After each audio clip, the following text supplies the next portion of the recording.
This one came from when I saw one brand that has hundreds and hundreds of retail stores globally.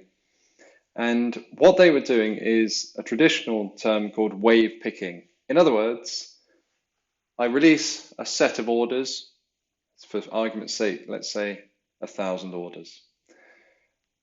I've got to go and pick all of those orders.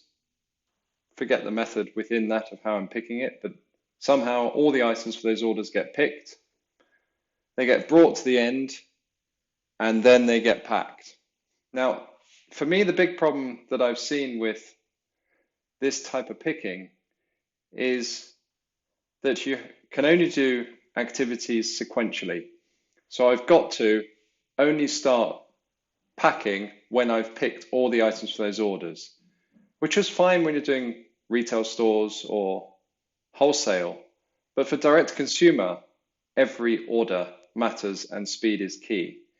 So I would get away from that and certainly have it that when you're releasing orders out to the warehouse, you're picking some of them and they're being packed and dispatched. And keep it going as much as possible so you can push your cutoff times back to later in the day. So the question here is often comes up is zone picking. When should I use zone picking? Because I've got lots of orders.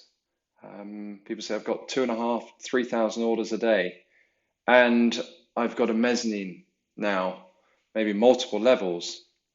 Should I use zone picking? Now, this is my view on it, which may differ from others, but it's what I've seen and what I've had success or failure on.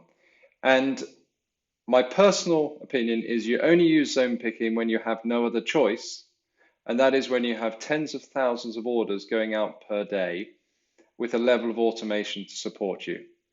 The downsides of the whole zone pick is that multiple people go out and the activity levels tend to vary if you haven't got enough orders. You also have to wait for the items to be there at the end in order to pack. And then when you when you're going to pack, it will take longer because you've had to wait. And guess what? There is the sort as well at that case. So you've got to sort from 10,000 items or 3,000 items into discrete orders. I've seen multiple methods, none of which I've liked. And so my strong recommendation is even if you've got a multi-level mezzanine, do what I see many do, which is they transport their trolleys between where one person will go and pick the orders in his or her batch.